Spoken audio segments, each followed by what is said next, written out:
Anime lovers, I stand before you all a humble man as I've been taking in the divisive feedback that has arisen ever since I've given some controversial takes in the past couple of first episode reviews.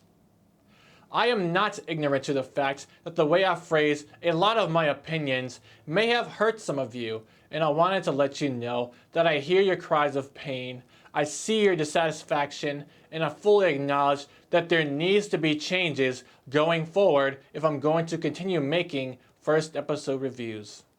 I want this channel to be a safe space where anybody can feel free to express their opinions and not feel like they're being attacked for liking something that I don't. So, I've consulted with the powers that be to come up with a solution to these problems, and I hope that the changes that I will be discussing with you all today are good enough to make you guys happy with this channel again.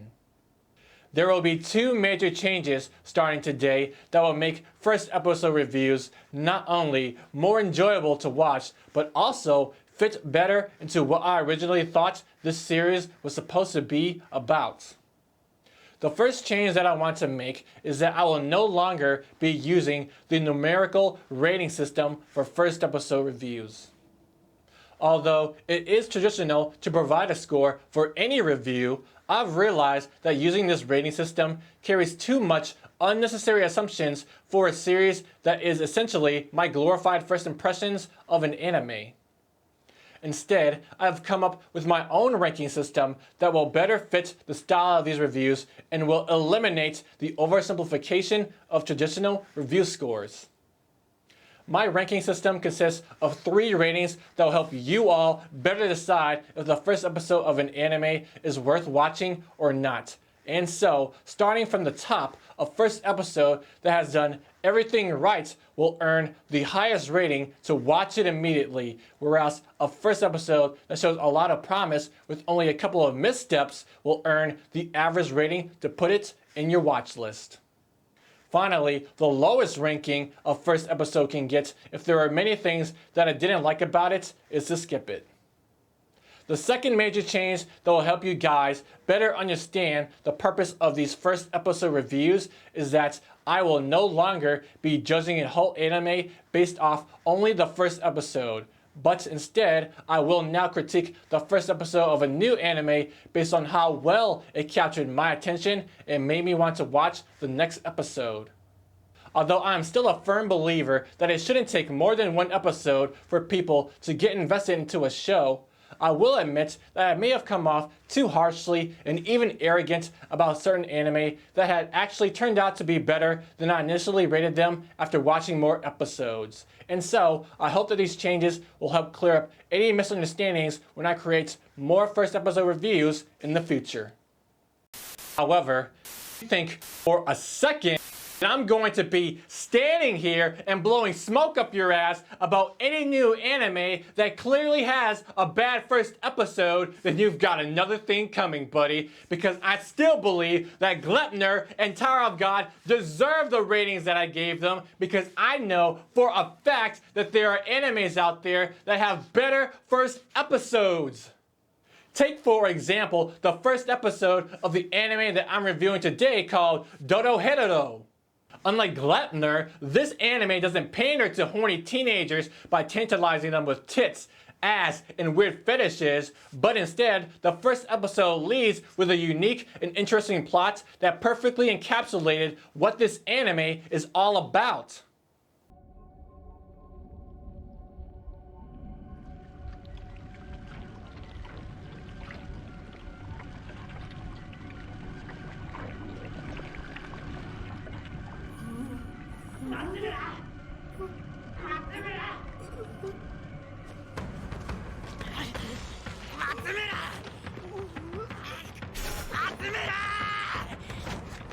Although I'm sure that many people who've never heard of Dorohedoro before may be surprised by the unconventional visual designs of its world and characters and how gruesome the action scenes can get, I want to encourage you guys who are hesitant to give this anime a chance to go ahead and support it, because Dorohedoro represents an element of risk that I believe is desperately needed in this age where original ideas in anime are hard to come by.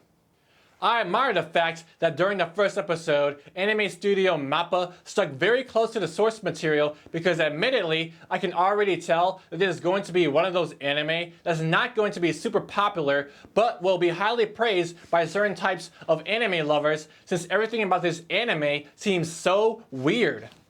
Before I get into detail about the weirder aspects of this anime that fascinates me though, I want to reassure you guys that although I'm building up this anime as something that only a few people would like given its distinct presentation, the characters that were introduced during the first episode are surprisingly grounded and relatable for not only how strange this anime seems to be on the surface, but they're unusually normal in comparison to characters from other anime in general.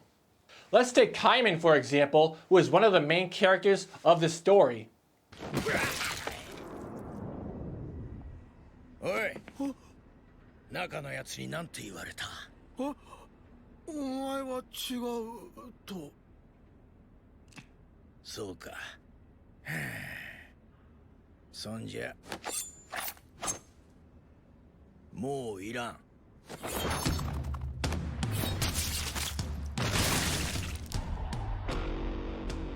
Although we know that Kaiman is a fully capable killing machine given his effortless dismemberment of a fully grown man by only using a knife, I love the fact that this episode managed to show off his personality very well, like how even though his appearance can be quite intimidating, Kaiman is really just a hungry boy. ああ、もうダメだ。二階堂、早く食わせてくれ。お待ちど。おおおあうめえ待ってろよ魔法使い明日は必ず見つけてやるからな Although food always seemed to be on his mind throughout this episode, Kaiman was also shown to be quite clever as the first episode showed him getting an unusual part-time job in order to have a better chance at catching the sorcerer who turned him into a lizard man. カイマンてめえ何してる休暇だぞあ変異した部分を見るに同じ魔法使いの仕業だなこりゃすげえ下手くそな魔法だなこいつは俺をやったやつとは絶対違うぜながっかり Kaiman's sense of humor was also on full display throughout this episode, especially when Nikaido, his partner in crime, was in trouble and he reacted in a way that I was not expecting given the situation. いやいつもの頼むぜあとビールなおあらっしゃいお客さんちょうどいい時に来たねもうちょいでこいつ全身虫になっちまうぜ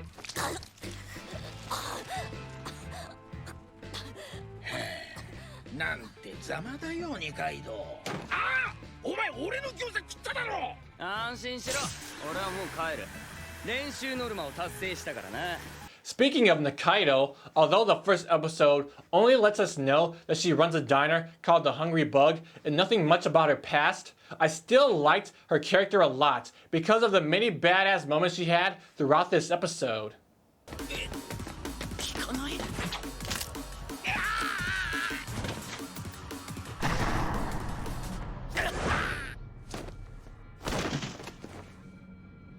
Something else that I appreciated a lot about the first episode is that it didn't pander to perverts by throwing in unnecessary fan service, even though we all know that Nikaido can give other waifus a run for their money.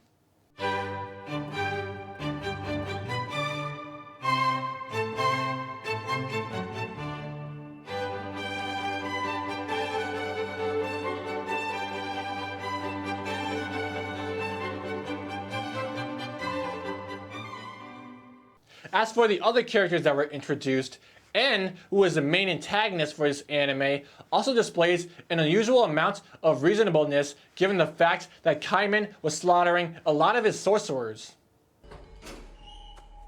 失礼しますエンさんちょっといいですか藤田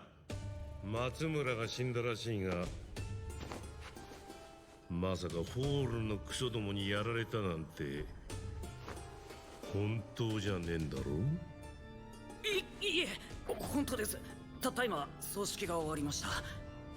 He even scolded Fujita when he tried to go on a revenge quest, which showed that he had some pride for the reputation of sorcerers.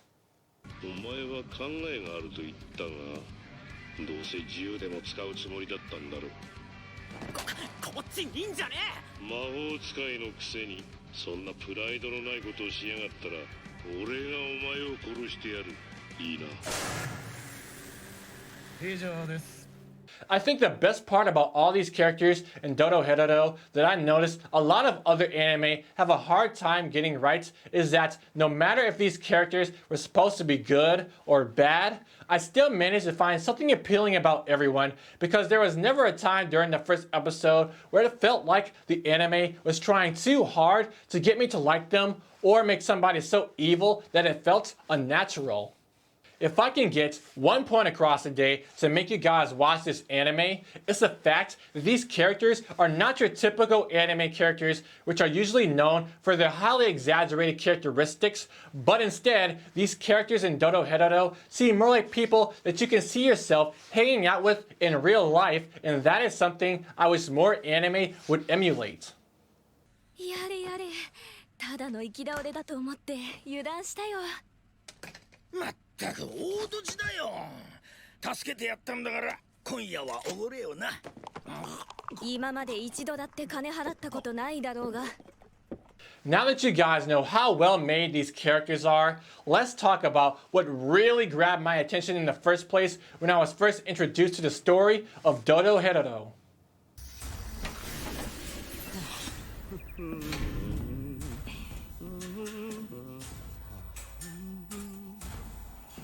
あのドアの向こうには魔法使いどもの世界がある。奴らは魔法でドアを作り出し、俺たちの住む町ホールと奴らの世界をつなげる。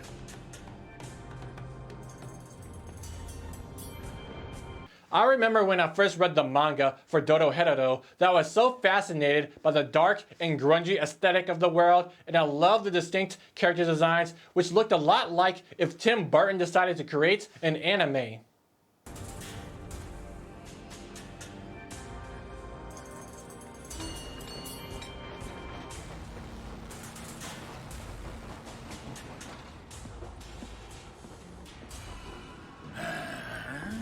今日は最低の日だったな。元気出せよ。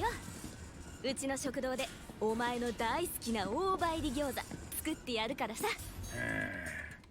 This setting where sorcerers go to a slum city and use the inhabitants as experiments for their magic was so fascinating to me because it sets up so many possibilities for interesting lore and world building scenarios in the future and makes me want to stick around and see where the story goes.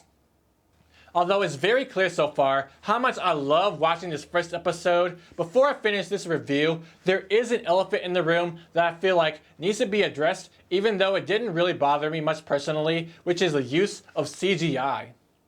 There have been many cases in the past where anime and CGI did not go well together and were usually a recipe for disaster. However, with Dorohedoro, I thought the CGI was used tastefully and it didn't take much away from my enjoyment of the show. Even though I would have preferred 2D animation in order to perfectly capture that dark and grungy aesthetic that made me love the world of Dorohedoro in the first place, honestly, the use of CGI didn't make me hate this anime adaptation, and it's still a show that I think you all should watch immediately. So if you haven't seen this anime yet, head on over to Netflix and show it some love so that more anime like this can possibly be adapted in the future. And let me know in the comments below what you guys thought about Dorohedoro if you have watched it already. Also, there has been a trend that I've been noticing lately where my more negative reviews are getting a lot more publicity than my positive ones. So if you watched this whole review and you enjoyed it, then first off, thank you very much for watching this video, and please do me a favor by hitting that like button, and also be sure to subscribe to keep up with what anime I will be reviewing next. This has been Aniki, your favorite critic, and I will see you anime in the next review.